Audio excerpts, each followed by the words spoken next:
úřad sociální správy. Na severu Chomutově vešel exekutor s policajtem po horovně a už je slyšet nářky a sprostý nadávky. Muri, koukej, Žaneto, oni naberou dávky. Ještě minulý měsíc 20 000 já sebrala, teď mi zbyla 100. No Pítě rakovina vzala, já teď budu domů a přivedu děti. Budem bydlet v kanceláři, úředník poletí. Vy byli, držte huby, cikánu je moc. Až vyjdem do ulic, takhle nebude noc.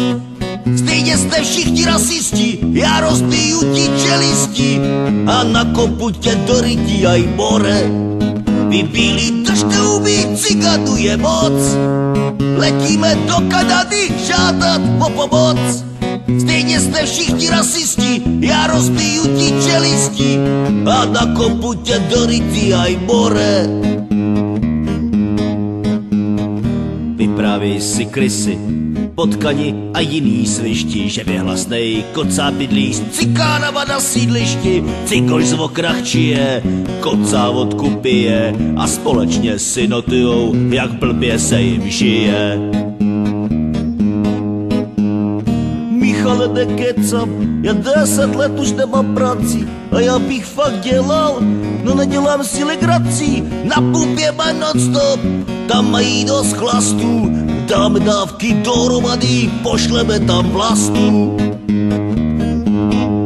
Vy bílí, držte huby, cigánu je moc. Letíme do Kanady žádat o pomoc.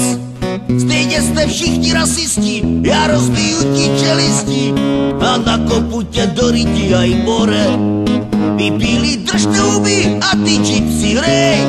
Ty bílí kurvy vedle v bytě ještě spěj. Stejně jsou všichni rasisti, já rozbiju jim čelisti a nakopu je do ryti aj more.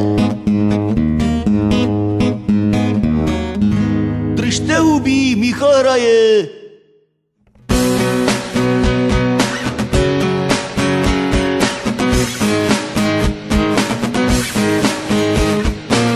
Cigánu 9, hej, ty do práce nemusej. Stačí si počkat pár dní na dávky sociální. Cigánu 9, hej, v noci chlastaj, ven nespěj. 20 bydlí v bytě, žijou si jak prasata. Žijte a v ryby